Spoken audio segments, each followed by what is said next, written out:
Sarah woke at dawn, just as the sun's rays were beginning to tint the edge of the sky a soft pink. Through the thin curtains, a barely audible sound slipped into the room, a sound that soon grew into the restless barking of dogs and the anxious neighing of horses. Slowly, she rose from bed, the creak of the floorboards beneath her feet echoing in the quiet. An inexplicable unease settled within her. Mornings on the ranch usually began peacefully and routinely, with birds chirping happily outside the window and dogs dozing on the porch. But now, something was off. She moved to the window and leaned on the sill, noticing that the animals were clearly agitated. Dogs barked furiously at the gate, horses tossed about in their pen, and the cows had clustered together, nervously scanning their surroundings. Even the usually fearless and brazen chickens were huddled deep inside the coop, pressing against one another. A pervasive sense of anxiety filled the air, seeping into every corner of the ranch. That inner unrest spurred Sarah to quickly dress and dash out of her room, descending the stairs to the front door. There in the yard stood her father by the tractor, checking the engine before another day of harvest. She approached him and tried to explain the animal's strange behavior. Deep down, a thought nagged at her. Something was threatening the ranch. Perhaps a predator had wandered in from the mountains or the neighboring forest. But her father merely waved her off, reminding her that the past few weeks had been especially hot, and that the animals often grew restless in such weather. Still, the fear lingered. His explanation did little to ease her concern. During the day, Sarah busied herself with her usual tasks, helping her brother tend to the cattle, distributing feed, and ensuring that the water troughs were always filled with clean water. The sun blazed overhead. The air turned sweltering, and the ranch slowly sank into a languid, lazy state.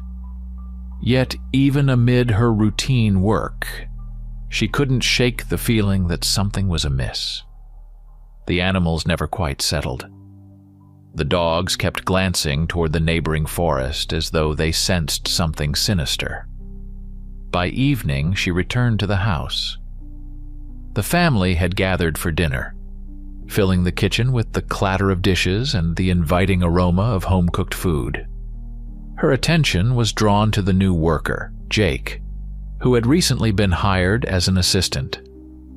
He sat in a corner at the table, barely touching his food and seemingly avoiding eye contact with anyone. While her father recounted tales of everyday labor and her brother spread out tools on the table to fix a broken chair, Jake remained a silent observer.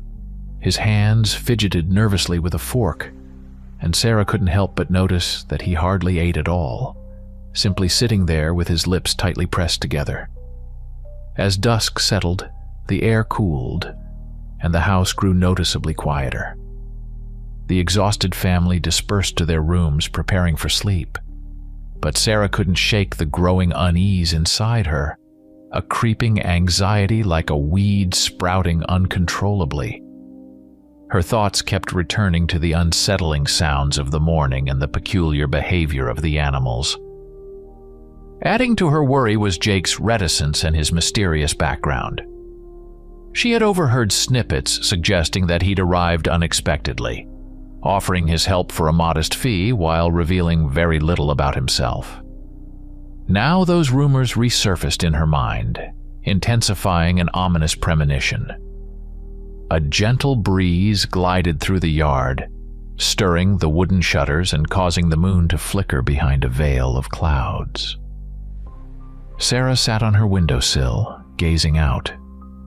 It felt as if the whole world was holding its breath in anticipation of an impending storm, even though not a single thundercloud marred the sky. She sensed that her unease wasn't without cause.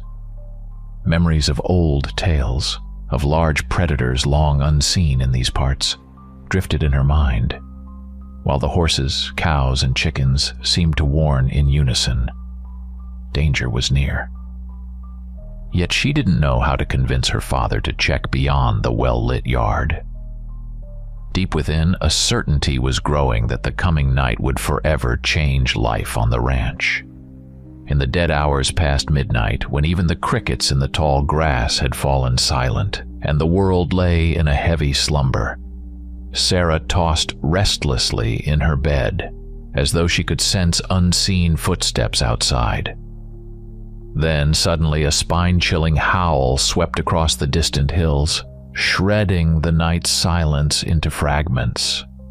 She opened her eyes, and in that instant, her heart pounded in her chest like a bird caught in a snare. Sitting up, she wondered if it had been a dream. But the howl came again, closer, louder, making her shudder. She leapt out of bed, quickly draping a robe over herself and grabbing a flashlight. Determined not to wake the whole family or invite more mocking comments about her fears, she moved silently.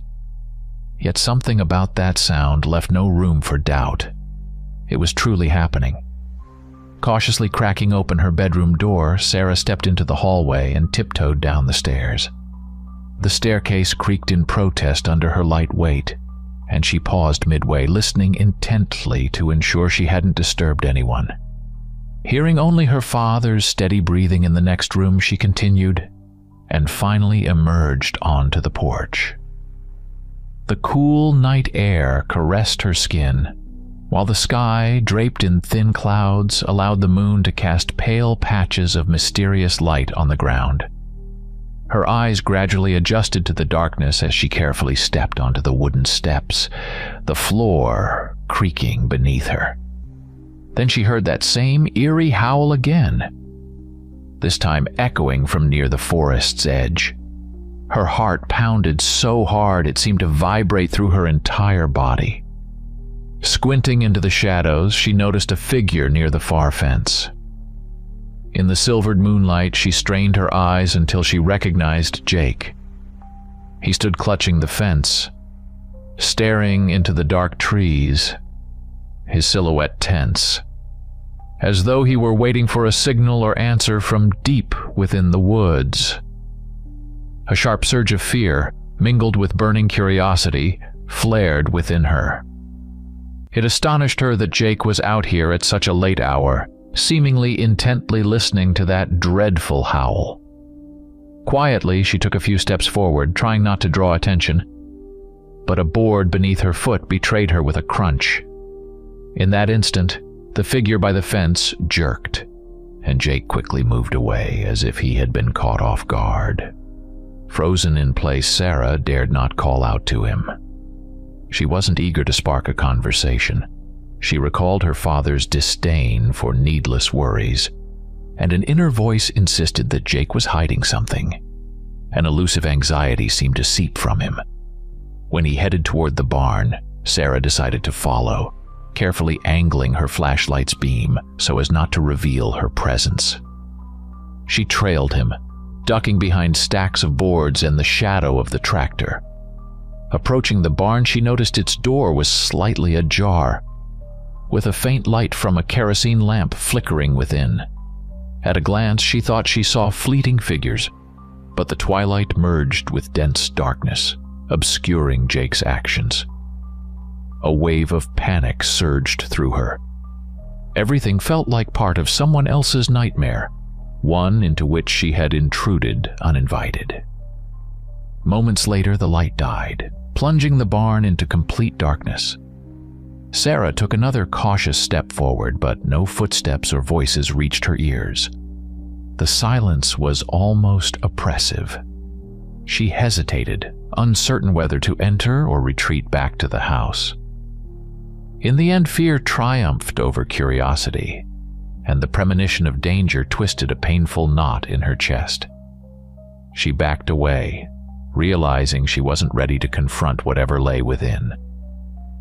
A few steps back, she saw that Jake's silhouette had vanished, as if he had dissolved into the night. Another distant howl sounded, sending chills down her spine.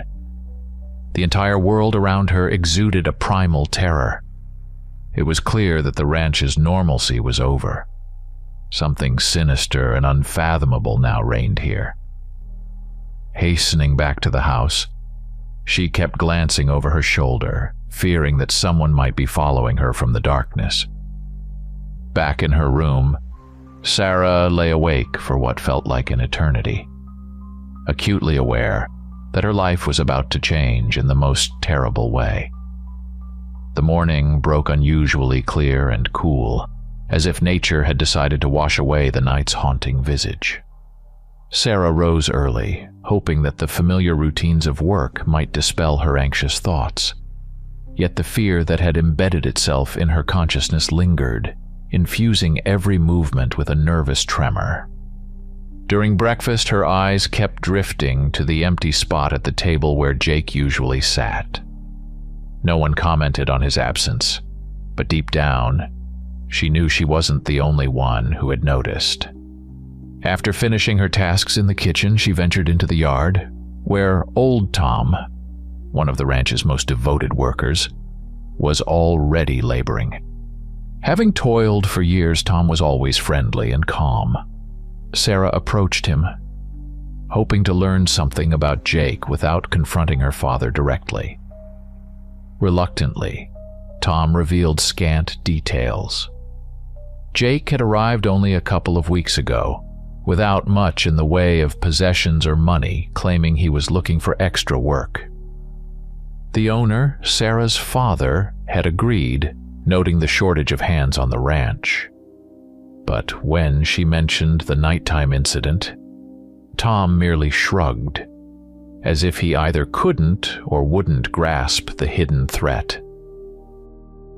Realizing that this route wouldn't yield the answer she needed, Sarah's mind kept returning to the strange howl and the unsettling shadows in the yard.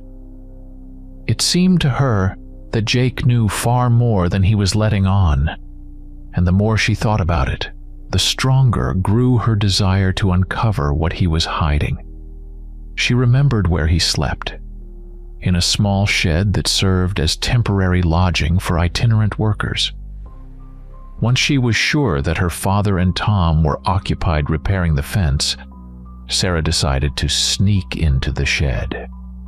The door was locked with a hasp, but she noticed a gap in the lower part of the wall, probably where the boards had warped over time. Carefully, she pried away a protruding nail and squeezed inside, striving to make no noise. The interior reeked of dust and decaying wood. A narrow window allowed meager beams of light in which dust motes danced. Inside, she spotted Jake's modest bedding, a mattress with a thin blanket and a small bag by the headboard. Work boots caked with dried mud lay scattered on the floor. Her heart pounded in her chest as she feared that Jake might appear at any moment and catch her in the act. But her need to learn the truth overpowered her fear. Gently, she lifted the bag and peered inside. There lay a worn, faded book, a collection of newspaper clippings about wolves alongside dark sketches resembling mystical symbols. The pages were marked with pencil notes, like scattered thoughts or research. As Sarah flipped through them, a shiver ran down her spine. The texts recounted attacks on livestock, legends from northern states, and mysterious disappearances of people. Then she'd discovered a small amulet made of tarnished metal.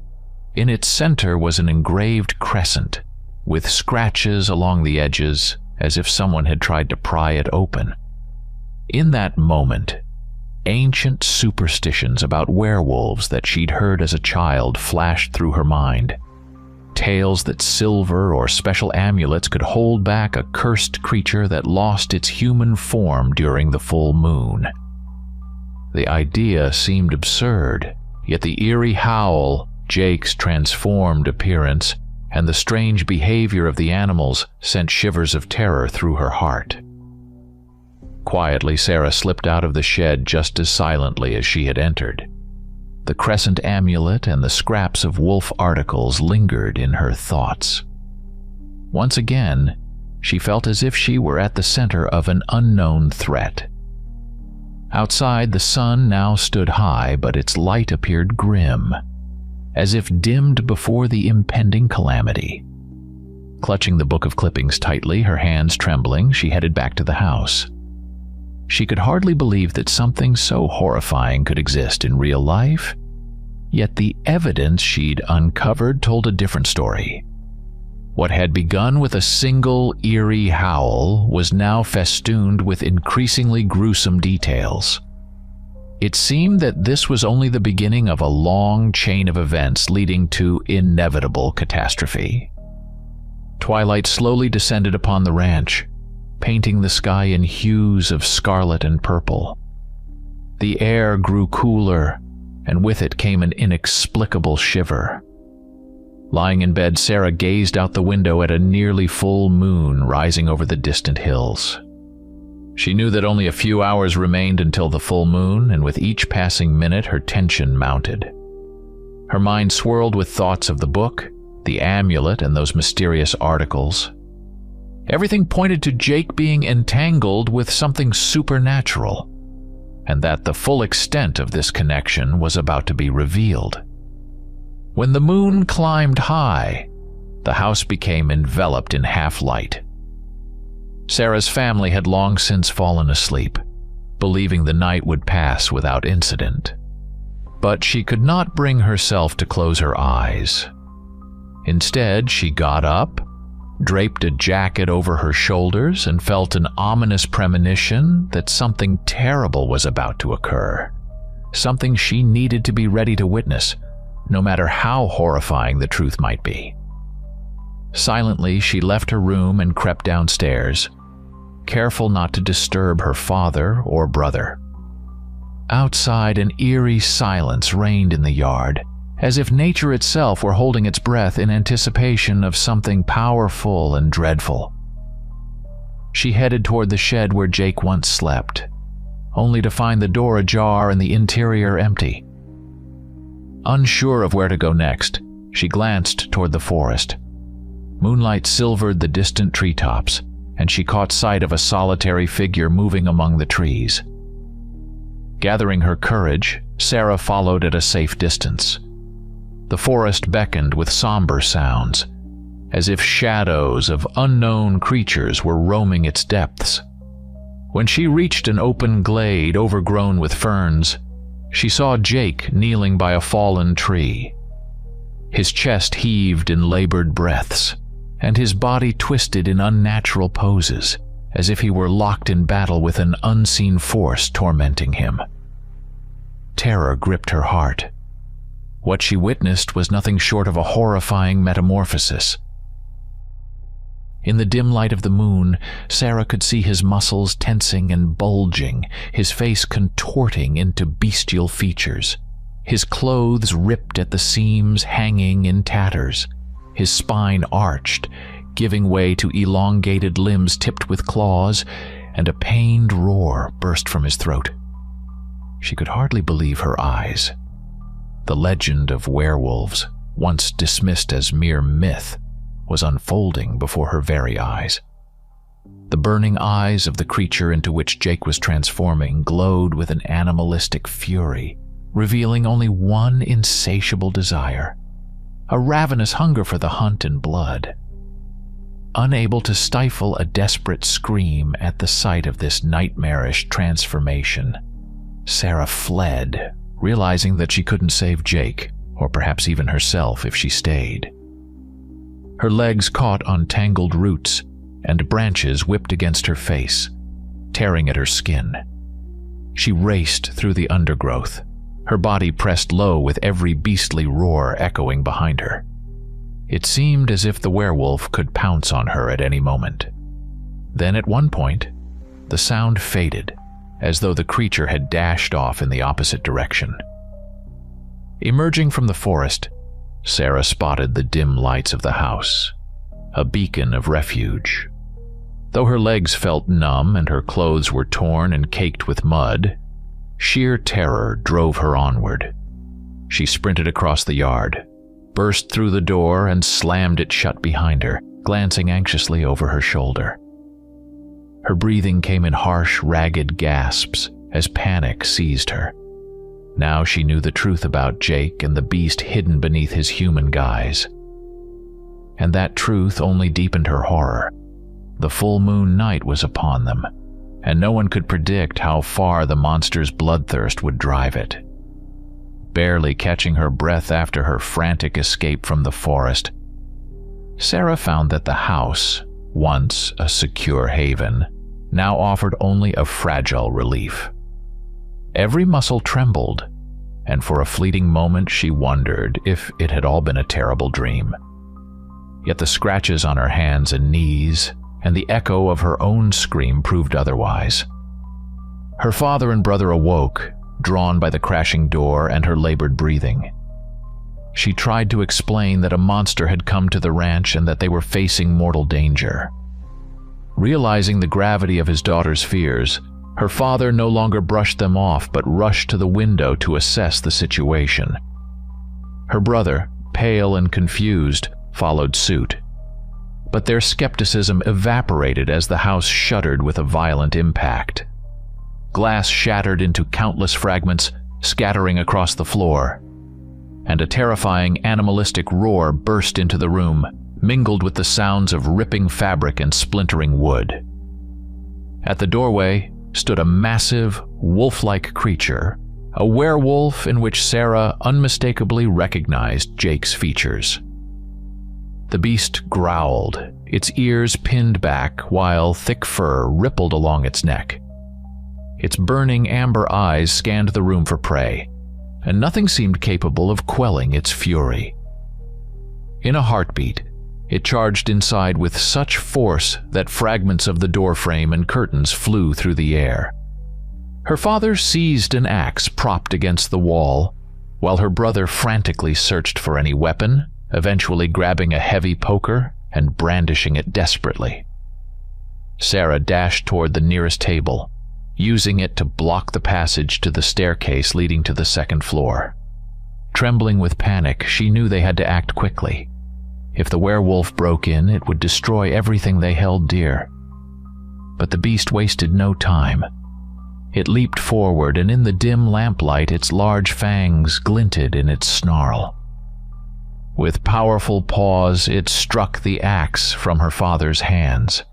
He staggered back, and losing his balance, crashed into a cupboard. The thud of his fall made Sarah freeze for a moment before. Clenching her teeth in desperation, she rushed to her brother's side, urging him to help push the creature back or at least delay its advance. The werewolf turned, leaving deep scratches on the walls as its roar filled the room, drowning out all thought. Sarah realized that their strength was no match for the creature's inhuman power. Primitive weapons would do little against it. She tried to pull her brother toward the basement staircase, shouting that they could at least take shelter there. But the beast had already caught sight of them and lunged forward. At the last moment, her father managed to snatch the axe from the floor and strike the creature's side with the handle. This diversion caused the werewolf to stagger and pause for a moment, emitting a soul-wrenching roar. Seizing the opportunity, the family hurled overturned furniture at its paws and bolted for the basement staircase. The door slammed shut behind them, and Sarah immediately rushed to bolt it, her hands trembling. A second later, the beast crashed into the wooden door with such force that its sharp claws gouged into the panel. Her father panted heavily, the axe still at the ready, while her brother clutched the poker tightly, barely catching his breath. Sarah stood close by, her heart pounding as she realized that this makeshift barrier wouldn't hold the enraged monster for long. From above came the sound of furniture breaking and furious blows rattling the house. It was as if the werewolf was determined to reach them at any cost. In the relentless onslaught, the walls trembled, the entire space swayed, and only the cold basement floor remained steady beneath their feet. Sarah could vividly imagine that with the next assault the door would splinter into pieces. Horrified, she realized that neither the poker nor the axe would inflict any serious damage on the beast. All that remained was to hope for the coming dawn or some miracle. Yet deep down, she sensed that this night would be long and unbearably brutal. In the dark basement, saturated with the smells of dampness and metal, despair closed in on the family from all sides.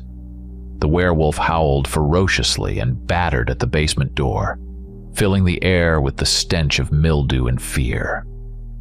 The staircase leading upward seemed ready to collapse under the creature's assault. In the narrow space where only a faint lamplight managed to break through, Sarah pressed herself against the wall, her heart pounding against her ribs. Next to her, her brother held the axe he'd taken from their father, struggling to breathe evenly so as not to betray his mounting panic. Their father stood a short distance away, hunched over a low cabinet deep in the basement where they usually stored old tools and odds and ends. The noise from outside grew louder, and with every blow against the door, Sarah's breath caught in her throat. Finally, her father straightened up and, turning to the children, raised an old, scratched rifle. Sarah shuddered. She had never seen her father use that weapon. A few years back, he had mentioned an old hunting shotgun passed down from his father, but she had never given it much thought. It turned out the rifle had been kept well out of sight, tucked behind boxes and crates, so that no one would accidentally grab it. It was their last resort in case coyotes or pumas ever invaded the ranch. Now, however, the moment had come, and the beast was far more dangerous than any ordinary predator. Her father quickly checked for any spare cartridges, and, to Sarah's relief, found an old box of ammunition on a distant shelf in the basement. A heavy rumble from above announced that the werewolf was nearly breaching the door. Frowning with concern, her father signaled for Sarah and her brother to press against the wall. He set the rifle to a combat-ready position and with all his might flung open the door to their basement shelter. A desperate, final act. As soon as the door swung open, an enormous, snarling and howling beast burst into the basement. Sarah squinted for a moment, bracing for the worst. Then, a deafening shot rang out, and a flash briefly illuminated the gloomy space. The bullet struck the werewolf in the shoulder. Though the shot couldn't kill it outright, it managed to stun the creature for several seconds. The beast howled wildly, recoiling and slamming its side against the wall. Sarah heard her father curse, knowing that mere buckshot would only infuriate the creature further. And sure enough, the werewolf, shaking its head, charged forward in a fury, knocking the rifle from his hands with a single swipe of its paw. Her father staggered, collided with the staircase, and fell heavily to his knees. Her brother rushed to help him, brandishing the axe in a desperate attempt to fend off the monster. For a moment, it seemed as if the beast would kill them all. The werewolf roared, ready to pounce again, while her father struggled to rise, clutching his injured side. Then her brother managed to catch the creature's attention by shouting something unintelligible as he swung the axe. The monster lunged at him. He dodged aside, and in the cramped space of the basement, the beast was unable to gain momentum, colliding with overturned crates and coming to a brief halt. Realizing this was their only chance to escape, Sarah rushed to help her father stand, casting a desperate look at her brother to keep distracting the creature. Her brother swung the axe repeatedly, keeping the monster at bay, though it was clear he couldn't hold out for long.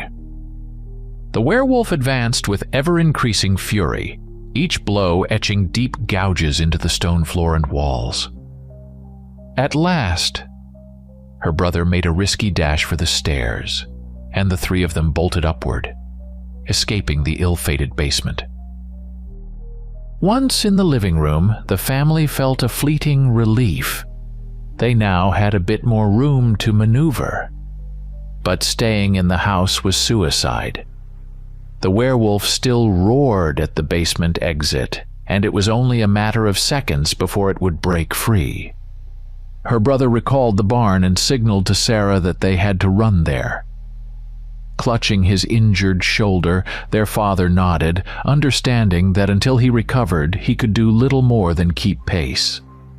Before long, the creature burst out through a shattered window, dashing across half the yard. Sarah and her brother had to wave anything they could get their hands on. Sticks, scraps of boards, just to distract the beast. Finally, they lured it toward the barn. At the very moment the werewolf broke into the dark interior, Sarah and her brother slammed the heavy doors shut and bolted them. The barn's structure was sturdy, yet they both knew this barricade would only delay the inevitable. Sarah pushed away from the door and saw her father, leaning against the wall and breathing heavily. A pained grimace etched on his face. Now all that remained was to figure out how to destroy the damned monster before it broke through the barn walls and turned their lives to ruin. Inside, the barn trembled with each impact, every new sound striking Sarah with a stinging pain in her chest. She knew their brief respite could shatter at any moment. Her father, fighting through his pain, strove to keep his fear at bay, though the bloodstain on his shirt portended grim news. Her brother darted around the yard searching for ropes, chains, or anything that might reinforce the door. Yet all seemed a futile effort against a creature capable of shredding oak boards to splinters. Sarah snatched a rope from her brother's grasp and helped him tie it around the barn door's hinges, though she knew it was only an illusion of security. In that brief lull, she remembered the book lying in her room, a book that held the theoretical keys to destroying a werewolf. She told her father, who nodded, realizing there was no other option. With urgency, Sarah dashed back into the house, deliberately ignoring the mess and blood left by the skirmish. She sprinted through the corridor to her room and retrieved the tattered book of clippings from beneath her bed. Flipping it open to the pages discussing werewolf legends, she recognized the familiar words. Silver is the only reliable weapon against a werewolf. A memory flickered in her mind of a specialized hunting shop in a town about a 40-minute drive away, a place Tom had mentioned, where an old hunter sold rare cartridges and traps. At the time, it had struck her as odd. Did this seller really know about the existence of werewolves? Now, she realized, it was their only hope. She rushed back to her father and brother, telling them they urgently needed to get silver bullets. Her father pressed a hand to his side, silently conveying that he wouldn't be much help on the road, especially since he needed medical attention. Her brother, resolute, insisted on accompanying her. Knowing that she couldn't handle it alone, the decision was made in an instant. Sarah and her brother piled into an old pickup truck, while their father stayed behind at the ranch to keep watch over the werewolf. Before leaving, her brother hurriedly examined their father's wound. Fortunately, it didn't appear too deep, though blood still flowed. After hastily applying a makeshift bandage, their father nodded, assuring them he'd manage as long as they reached town. The old truck roared to life, belching black clouds of smoke from its exhaust as the siblings sped down the dusty road. The highway seemed endless, each mile an agonizing torment. Darkness shrouded the fields and the few houses that flickered by the roadside. Sarah's hands trembled on the steering wheel as her thoughts vacillated between the prospect of obtaining silver cartridges and the terror of what might be unfolding at the ranch in their absence. Occasionally, her brother recalled the old rumors that the hunter might also have silver knives or traps. But all Sarah could think about was beating the clock before the barn collapsed under the monster's assault. When they finally reached the quiet town, it was already asleep. The streets lay deserted, and no lights shone in the windows. The hunting shop, as the rumors went, was on the outskirts, a small wooden building that emerged from the darkness against a few scattered streetlights. Sarah and her brother stopped the pickup by its porch. Finding the door locked and the interior empty, they noticed a barely visible sign on the side wall pointing to a small storage area. After a brief hesitation, her brother forcefully pushed open a small back window that wasn't securely locked. Once inside, they frantically rifled through shelves and boxes. Guilt pricked at Sarah. Here they were, essentially breaking in, but the thought of the ranch and their loved ones justified any measure. Finally, in one dusty box, her brother discovered a few silver bullets. They were few in number, remnants from bygone days when the hunter supplied rare orders. As Sarah studied the dull gleam of the metal, a spark of hope flared within her. They gathered everything they could: the cartridges, an old knife with a silvery blade, and a flask marked with strange symbols. Her heart pounded as time seemed to slip through her fingers. After daring to leave some money on the counter to partially justify their nocturnal intrusion, they slipped out of the shop. The pickup roared away, kicking up dust on the dark streets. The journey back seemed even longer and more ominous, for they knew not if they'd make it before the werewolf broke free. All they could hope was that their father had managed to fend off another attack and that the beast was still confined in the barn. The pickup thundered back onto the ranch, stirring up a cloud of dust and stones. Outside, a faint glow of dawn began to break, though the night's gloom still clung stubbornly. Sarah slammed the brakes by the main house and leapt from the truck, clutching a box of silver cartridges. Her brother followed, rifle at the ready, freshly reloaded with the last of the ammunition. Their terror spiked when they saw that the barn door had been torn from its frame, and the boards, unable to withstand the creature's force, lay scattered across the yard.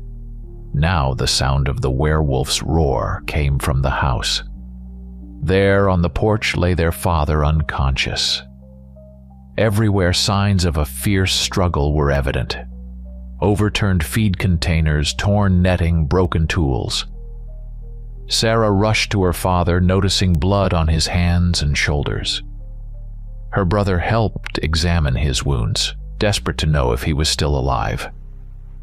To her relief, he was barely breathing, though he looked extremely weak. Nervously, Sarah scanned the area, knowing the monster hadn't strayed far.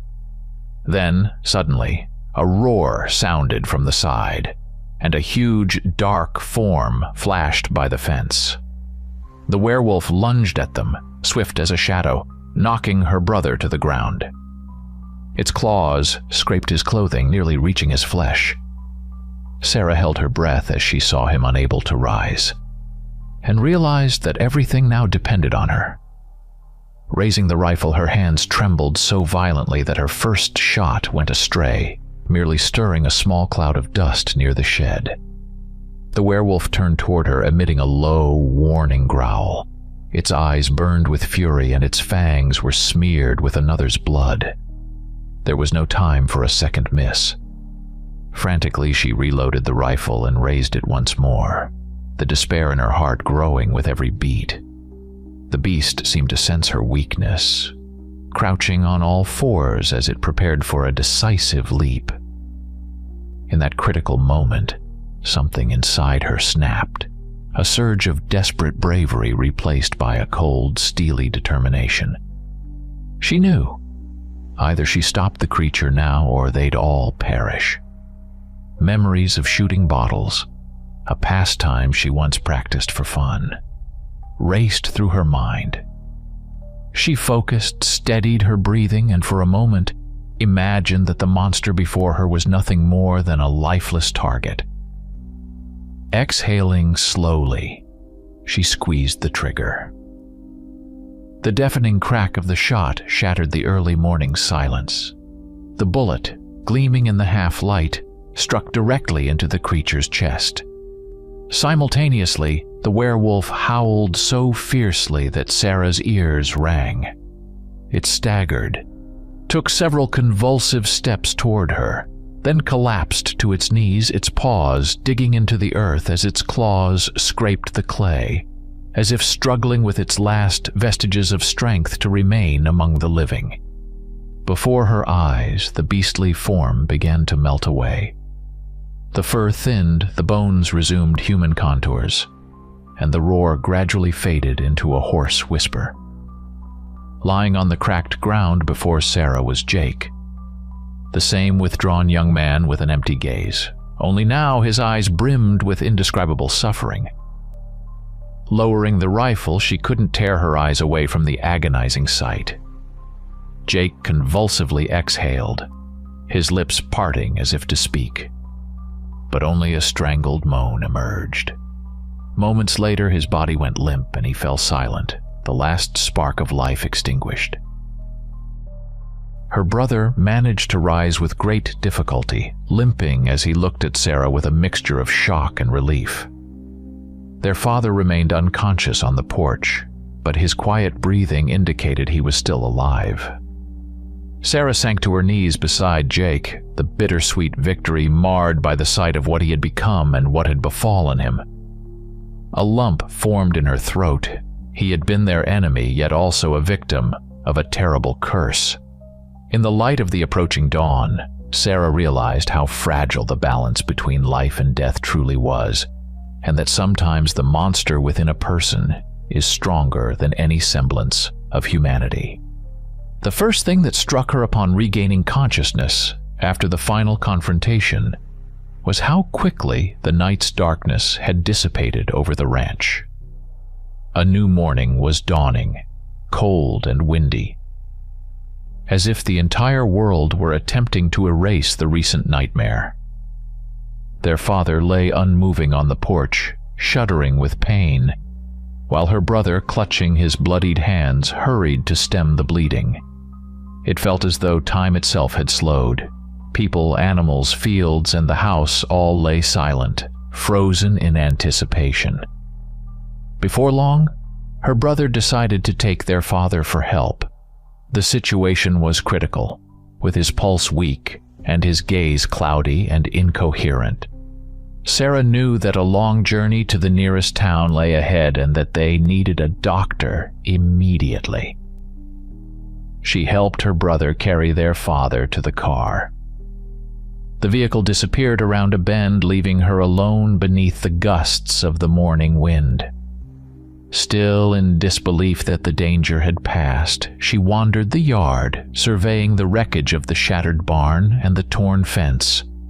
Shards of glass and bent nails crunched underfoot, yet there was no more roaring or the scraping of claws in the air. Only a few minutes later, as the tension eased ever so slightly, Sarah noticed a strange object lying near a toppled barrel. On closer inspection, it turned out to be a small, battered diary, likely having slipped from Jake's pocket during his monstrous transformation. Its pages were smeared with dirt and splattered with blood, and the cover was singed in places, as though it had passed through flames.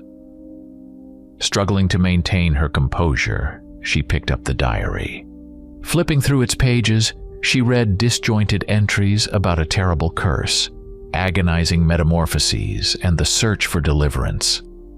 The text was adorned with sketches of lunar phases and fragments of phrases about silver and ancient legends. The handwritten lines conveyed Jake's despair, his futile attempts to shield himself from a bloody fate. At one point, Sarah realized that every line was a confession of helplessness. He had tried to hide on the ranch, hoping to delay the monster's awakening. But the full moon proved stronger than any charm or amulet. Lost in thought, Sarah nearly missed the arrival of 2 vehicles at the gate. She looked up to see uniformed men, local authorities, entering silently. They surveyed the devastated scene and took positions at the very edge of the yard. It wasn't long before they found Jake's body. Several men carefully wrapped the remains in sturdy fabric. Even a brief mention of that night left no room for doubt in their minds. It seemed these officials had encountered similar horrors before and didn't regard the events as unbelievable. Initially confused, Sarah soon realized they knew secrets that most would dismiss as mere folklore. Before removing the body, the authorities questioned Sarah about the details of the fight, what she had seen in the forest, and how the werewolf had broken into the house. Their questions carried no suspicion, only cautious interest.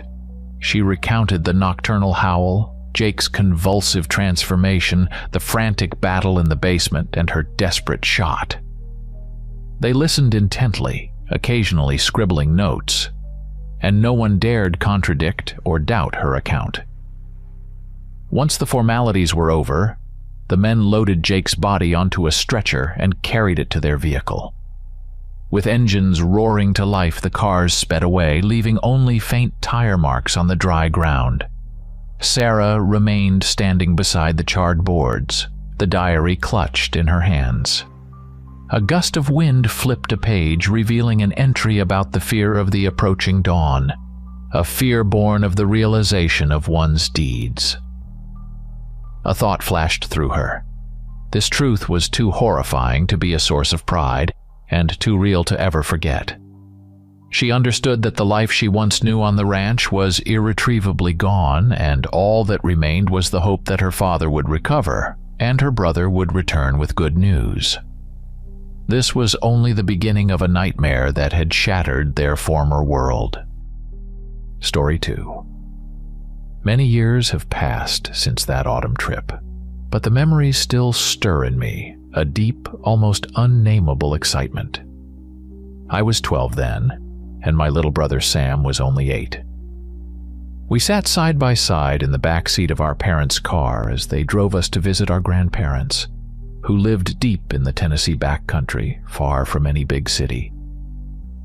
Outside, fields, groves, and fog-covered lowlands stretched as far as the eye could see. I watched the autumn trees, many already nearly bare, while thin strips of fog wound along the ground like eerie gray ribbons. Sam kept squirming and asking whether we'd be there soon, and even though I tried to hide it, I was anxious too, barely able to sit still. When the car turned onto a dirt road, an inexplicable tightness gripped my heart, as if the very place were saying, "We've been waiting for you." Ever since I was a child, I had loved my grandparents' house, because that was where Sam and I spent every summer, and sometimes part of the fall break. There was something special about that old wooden house, the creaking floors at night, the dim glow of the lamps, the smell of old things, and the soft, almost imperceptible sounds outside the windows that always felt like a secret.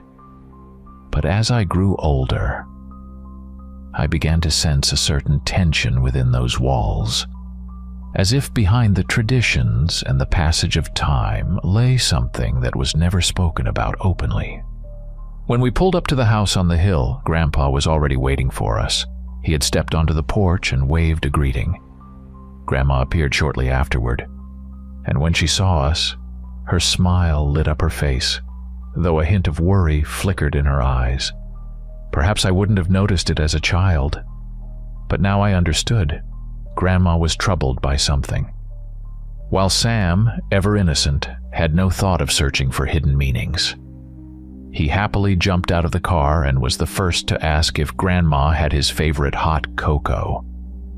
We carried our bags into the house, and immediately I was greeted by the familiar scents: freshly baked bread, the mustiness of old wooden walls, and something else, indefinable, that belonged only to that place. Even the cozy familiarity couldn't completely dispel a strange feeling, as if the air itself was charged with tension. Sam, oblivious to my unease, chattered excitedly about a new video game while Grandma led us to the kitchen to pour warm drinks. At dinner, Grandpa initiated conversation with his keen, piercing gaze fixed on us. He asked if we had ever heard the legend of the night wolf that was said to roam these parts. My heart skipped a beat, and Sam quickly waved it off, saying it was probably just another ghost story. But Grandma shook her head solemnly and explained that sometimes rumors don't arise from nothing. Apparently, a local resident had recently seen a vague figure moving at dusk, a figure that didn't move quite like a human, but rather as if on 4 legs, and another person had heard a strange howl at night that didn't sound like a normal dog or coyote.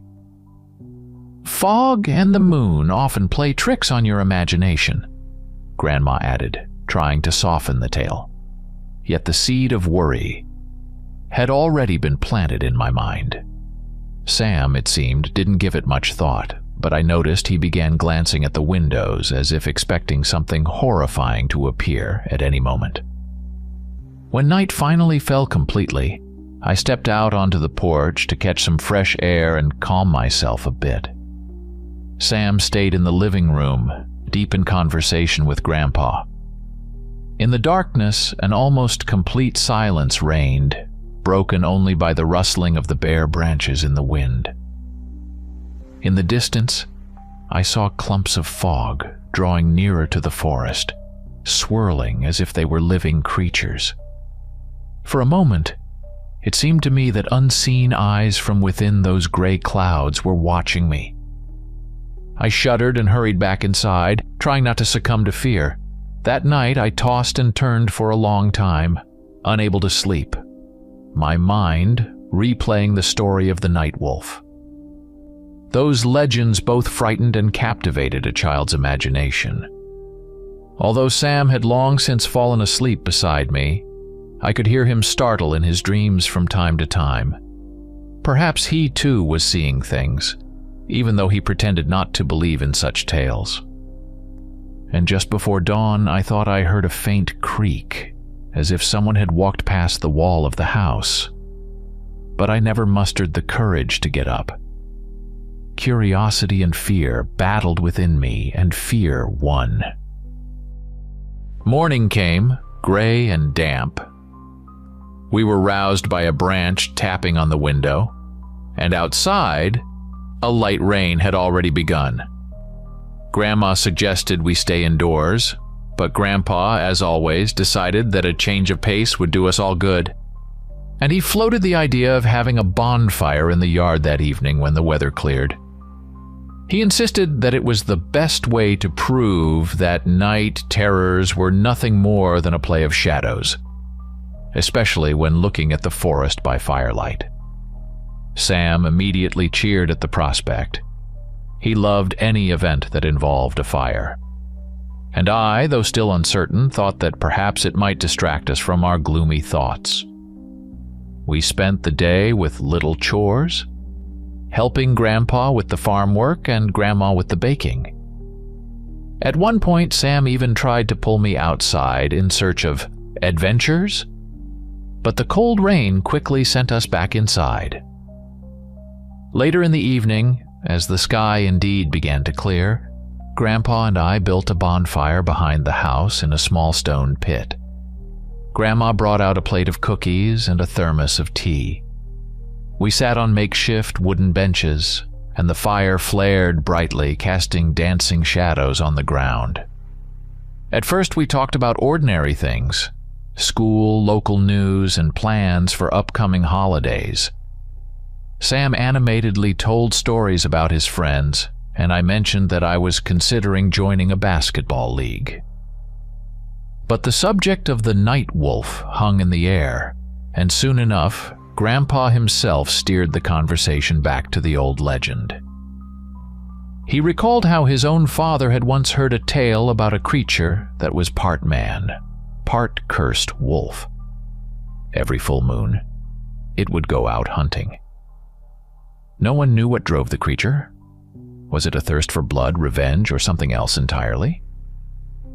Some linked the appearance of such a wolf to sorcery, while others believed it was the result of an ancient curse. Sam listened wide-eyed, glancing nervously at the dark forest behind us. I tried to laugh it off, insisting that we weren't living in the Middle Ages, yet my heart still clenched at the thought that something truly terrible might be lurking in the dark. Suddenly, in the stillness, I heard a faint crunch, as if someone were carefully stepping on fallen leaves nearby. I turned around but saw nothing more than the flickering shadows cast by the fire. As the firewood began to die down, Sam dashed off to fetch more logs from the shed. I gathered myself to go with him, but Grandpa placed a hand on my shoulder and asked me to stay behind, to help keep the fire going. "Let your little brother know he can handle this too," he said. Reluctantly, I agreed, keeping a wary eye on Sam as he disappeared into the darkness. Minutes stretched by and I began to worry. He was taking too long to return. Finally, I couldn't bear it any longer and went off in search of him. The darkness was nearly impenetrable. Near the old shed, a weak yellow lantern flickered, illuminating only a small patch of muddy ground. I called for Sam, but all I received in reply was the echo of my own voice. A wave of cold fear washed over me. Suddenly, I heard a faint rustle around the corner. I bolted toward it, hoping to find my brother. Perhaps he had dropped some firewood. But behind the shed there was nothing but darkness and the swaying branches of trees, moving like clawed hands. Then I heard someone call my name. "Kyle." But the voice sounded strange, as if the syllables were cobbled together from someone else's sounds. I froze, thinking it must be Sam in trouble, yet not understanding why his voice would sound so distorted. A chill ran through me. A desperate urge to run to his aid warred with an inexplicable warning of danger. And in that moment, a sharp scent suddenly assaulted my nostrils. A mixture of damp fur and something musky, almost animalistic. It was as if a wild creature were standing right next to me. A sudden rescuing shout from behind snapped me out of that paralysis. I turned, and there was Sam, safe and unharmed, dragging a bundle of firewood. He looked flustered, more from his struggle to find dry logs than from any real fright, and he couldn't understand why I was so pale. I managed only to say, "You didn't call for me?" Sam shook his head in confusion and explained that he had been busy with the firewood the whole time. Then it dawned on me. Someone else in the forest had called out, pretending to be my brother. After that incident, the tension took permanent residence within me. That night it felt as though I was catching every sound, straining to listen to every rustle. Something scratched at the window. Something sighed in the branches. Maybe it was just my overactive imagination, but I couldn't shake the feeling that we were not alone. Meanwhile, Sam woke up in the morning as if nothing had happened, cheerfully greeting the new day like a child, while I felt utterly drained and sleep-deprived. Before breakfast, I stepped outside. The sky was still overcast with gray clouds, and the wet earth squelched underfoot.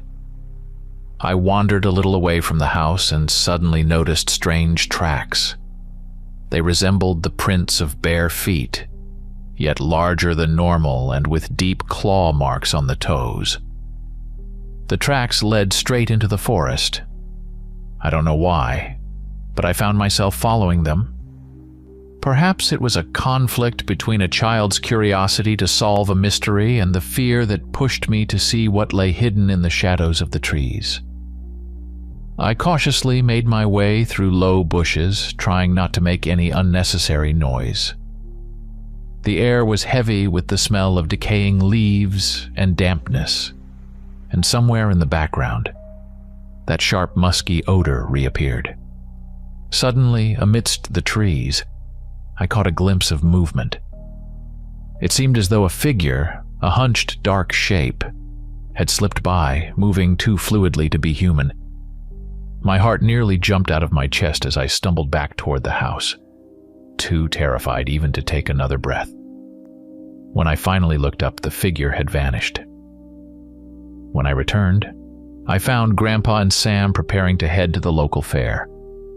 I didn't go into details, but I mentioned that I had seen strange tracks in the forest. Grandpa frowned and suggested that after lunch we should all go together to put our doubts to rest. I nodded nervously.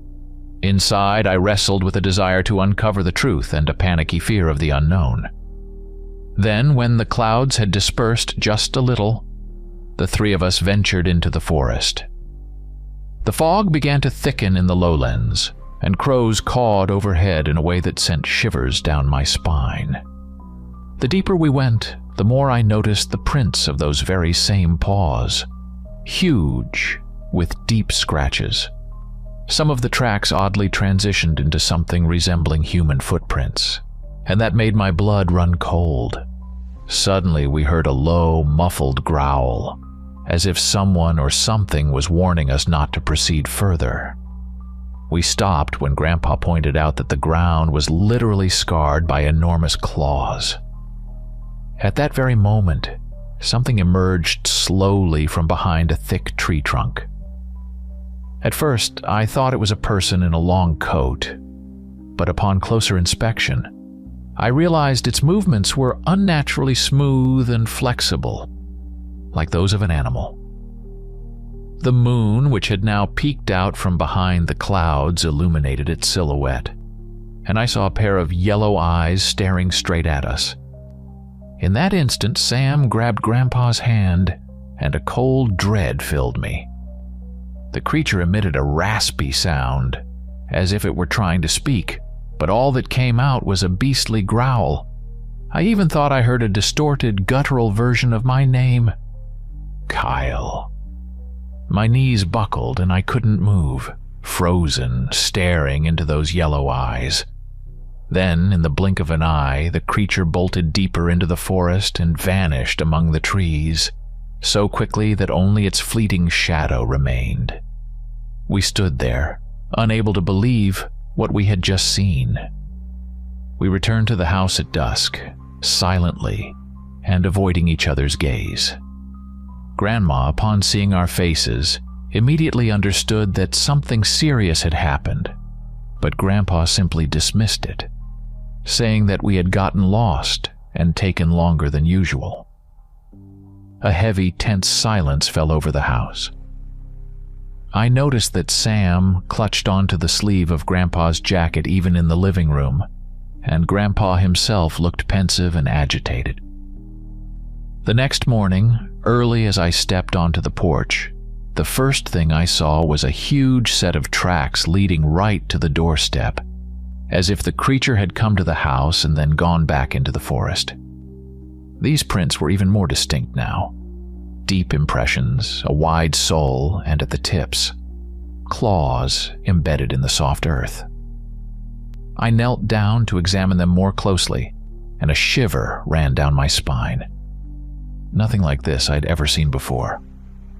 When I turned around, I saw Grandpa standing behind me, his eyes darkly fixed on the tracks. No words were needed to understand. He too was convinced that what we had witnessed was real. At breakfast, we finally admitted to Grandma that this was clearly not an ordinary animal.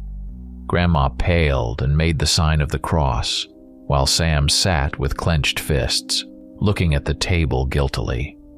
It seemed he felt helpless, for the day before he had been so brave, but now he realized that the situation was far more serious. Grandpa tried to calm us down, but it was evident he had no idea what to do. That day passed in a haze of anxiety. A neighbor, Mr. Green, stopped by to deliver some tools, and he looked extremely odd, pale, with dark circles under his eyes. He recoiled sharply when I accidentally stepped on his foot and muttered something while lowering his gaze. When Grandma hesitantly mentioned the night sounds in the forest, Mr. Green immediately changed the subject and hurried away, as if he were afraid of any further questions. I couldn't help but recall some stories that said the night wolf might not just be a monster, but once a human, a curse that affects all who come too close. That evening we gathered around the fireplace, not for ghost stories, but simply to distract ourselves a little. Sam sat beside me, and I could feel him startle at every crack of the burning wood. I tried to engage him in conversation about new movies, but his responses were listless. Grandpa wanted to share his thoughts too, but every time he began, he fell silent as if unable to find the right words. Grandma suggested that we pack up and leave for the city, and I felt a small measure of relief when Grandpa didn't immediately object. That night I barely slept, listening to every creak, as if the walls of the house groaned ominously in the wind like never before. But by morning, everything had quieted down, and when we stepped into the yard, we saw that unmistakable print once more. A huge paw print with claws on the damp ground by the doorstep. I sat down beside it, running my hand over the moist soil, struck by how clearly the mark was there, as if the night wolf had come again to leave its signature, proving that it was still here. Grandpa and I exchanged glances and silently agreed that the time for explanations was over. We either had to do something or leave. Grandma said she would pack our things within the hour, and Sam stood gazing toward the forest, whispering to me, "You feel like someone's watching us too, don't you?" I didn't deny it. I only squeezed his small hand tighter. When we finally left, an oppressive feeling lingered in my soul. That we were fleeing Grandma's house in haste, leaving behind some unfinished story. Later, Grandpa wrote to us saying that everything had quieted down and no new tracks had appeared. And at first we, as children, heaved a sigh of relief. But every time I recall that autumn, I see before my eyes the gray forest, the swirling fog, and those yellow, almost human eyes peering out from the darkness. Over the years, I've come to understand that some childhood fears are not entirely unfounded, and that legends are often rooted in real events. And even now I still hear that distorted voice, "Kyle," and see, on the wet ground, a paw print that fades away into the night.